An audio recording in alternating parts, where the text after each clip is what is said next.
పూరి జగన్నాథ దేవాలయం ఒక ప్రాచీన ప్రాముఖ్యమైన హిందూ దేవాలయం. భారతదేశంలోని ఒడిస్సా రాష్ట్రంలో బంగాళాఖాతం తీరాన ఉన్న పూరి పట్టణంలో ఈ దేవాలయం ఉంది. ఆలయంలో శ్రీకృష్ణుడు, సుభద్ర, బలరాం సమేతంగా దర్శనమిస్తాడు. జగన్నాథుడు అంటే విశ్వానికి ప్రభువు. సంస్కృత భాషలో జగత్ అంటే విశ్వం, నాథ్ అంటే ప్రభువు అని అర్థం వస్తుంది. ఈ దేవాలయం ప్రతి ఏటా నిర్వహించే రథయాత్ర లేక రథ ఉత్సాహానికి ప్రసిద్ధి చెందింది. అలాంటి పూరి జగన్నాథ దేవాలయం వద్ద ఎన్నో అంతు చిక్కని రహస్యాలు ఉన్నాయి.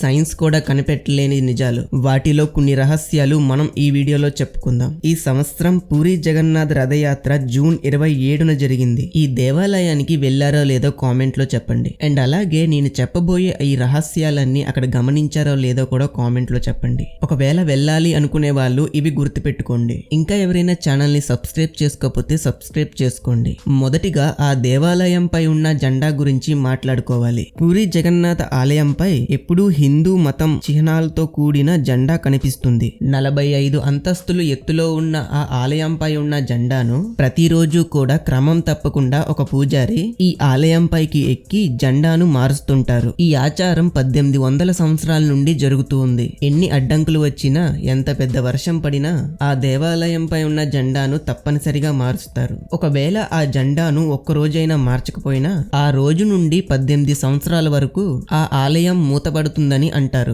ఆ జెండాకి ఉన్న ఒక రహస్యం ఏంటంటే, ఈ జెండా గాలి వీచే దిశలో కాకుండా వ్యతిరేక దిశలో ఎగురుతూ ఉంటుంది. ఆ ఆలయం చుట్టుపక్కలున్న జెండాలన్నీ ఒక దిశలో ఎగురుతూ ఉంటే, ఈ గోపురంపై ఉన్న జెండా మాత్రం వాటికి వ్యతిరేకంగా ఎగరటం విశేషం. దీని వెనుకున్న రహస్యం ఏంటో శాస్త్రవేత్తలు కూడా కనిపెట్టలేకపోయారు. ఇది ఇంకా రహస్యంగానే ఉంది. ఈ పూరి జగన్నాథ ఆలయంపై ఉన్న సుదర్శన చక్రానికి కూడా ఒక ప్రత్యేకత ఉంది. ఏంటంటే, పూరి పట్టణంలో ఏ మూల నుండి చూసినా ఈ సుదర్శన చక్రం అనేది స్పష్టంగా కనిపిస్తుంది. ఆ సుదర్శన చక్రాన్ని మీరు ఏ వైపు నుండి చూసినా సరే ఆ సుదర్శన చక్రం మీ వైపే ఉన్నట్టుంటది. ఈ మిస్టరీని ఎవరూ కనుక్కోలేకపోయారు. ఆలయంపై ఈ సుదర్శన చక్రం ఉంచిన తీరేంటో ఒక ఇంజనీరింగ్ మిస్టరీగానే మిగిలిపోయింది. జగన్నాథ ఆలయానికి 4 ద్వారాలుంటాయి. వీటిలో ఒక సింహద్వారం అనేది ఉంటుంది. వచ్చిన భక్తులందరూ ఆ సింహద్వారం నుండే వెళ్తూ ఉంటారు. ఆ ద్వారం నుండి మీరు ప్రవేశించినప్పుడు మీకు శబ్ద తరంగాలు, సముద్రపు అలలు స్పష్టంగా వినిపిస్తాయంట. కానీ మీరు ఆ ద్వారం నుండి కాస్త దూరం వెళ్ళినా ఆ శబ్దాలనేవి మీకు వినిపించవు. ఇది మాత్రం వెళ్ళిన భక్తులందరికీ చాలా అద్భుతంగా అనిపిస్తుంది. ఇక్కడున్న ఇంకొక రహస్యం ఏంటంటే, సాధారణంగా సముద్ర తీరంలో ఉదయం పూట గాలి సముద్రం నుంచి భూమి వైపు వస్తుంది. సాయంత్రం వేళ భూమి నుంచి సముద్రం వైపు వేస్తుంది. కానీ పూరి సముద్ర తీరంలో మాత్రం దీనికి పూర్తి వ్యతిరేక దిశలో జరగడం ఒక మిస్టరీ. ఇది ఇప్పటికీ కూడా సైన్స్ కి కూడా అంతుచిక్కని మిస్టరీనే.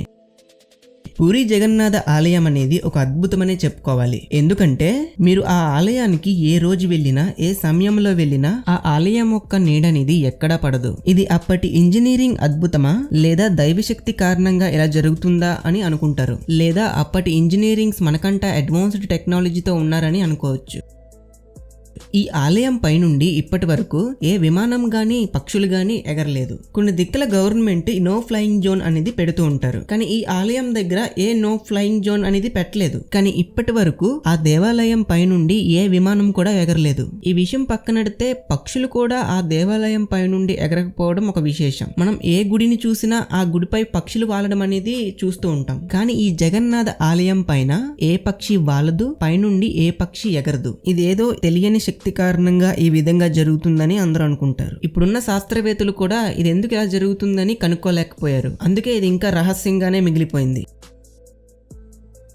ఇంకా చివరిగా ప్రసాదం గురించి మాట్లాడుకోవాలి. పూరి జగన్నాథ ఆలయానికి వివిధ రాష్ట్రాల నుండి వేలల్లో భక్తులు వస్తూ ఉంటారు. 2000 నుంచి 20,000 వరకు భక్తులు వస్తూ ఉంటారు. కానీ ఆ ఆలయంలో ఒకే పరిమాణంలో ప్రసాదాలు తయారు చేసిన వచ్చిన భక్తులందరికీ ప్రసాదం అనేది కరెక్ట్ గా సరిపోతుంది. ఏ ఒక్క రోజు కూడా ప్రసాదం మిగలడం గాని, సరిపోకపోవడం గాని జరగలేదు. ఇదే ఆశ్చర్యం అనుకుంటే ఇంకొకటి చెప్తాను వినండి. అక్కడ ప్రసాదాన్ని 7 కొండల్లో ఒకదానిపై ఒకటి పెట్టి ప్రసాదాన్ని వండుతూ ఉంటారు. కానీ మనం సాధారణంగా చూసుకుంటే చేసుకుంటే కింద ఉన్న కొండలో ప్రసాదం అనేది ఫాస్ట్ గా రెడీ అవ్వాలి, కానీ పై భాగంలో ఉన్న కొండలో ప్రసాదం ముందు తయారవుతుంది. ఇది ఎందుకు ఇలా జరుగుతుంది అనేది ఇప్పటికీ మిస్టరీగానే ఉంది. ఇలా ఎన్నో విచిత్రాలు, విశేషాలు, మిస్టరీలతో కూడిన ఆలయం పూరి జగన్నాథ ఆలయం. మీరు పూరి జగన్నాథ దేవాలయానికి వెళ్ళుంటే వీటిలో మీరు ఏం గమనించారో కామెంట్ లో చెప్పండి. వెళ్ళాలి అనుకునే వాళ్ళు ఇవన్నీ గుర్తుపెట్టుకుని వెళ్ళండి. ఈ వీడియోకి ఇంతే. ఈ వీడియో మీకు నచ్చినట్టయితే లైక్ చేయండి అండ్ సబ్స్క్రైబ్ చేయడం అసలు మర్చిపోకండి. ఈ వీడియో మీకు తెలిసిన వాళ్ళందరికీ షేర్ చేయండి, వాళ్ళు కూడా ఈ విషయాన్ని తెలుసుకుంటారు.